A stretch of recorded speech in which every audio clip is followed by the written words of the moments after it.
घात समयो बातला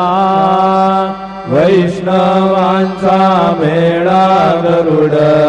पारी दाटला गरुड पारा पासून महा द्वारापर्यंत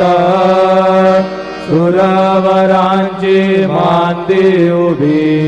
जोडोनी हात शुक सनकादिक नारद तुंबर भक्तांच्या गोडी त्रिशूल डमरू घेऊन उभा गिरजेचा बदी कलियुगीचा भक्त नामा उभा कीर्तनी पाठी मागे उभी डोळा लावून या जनी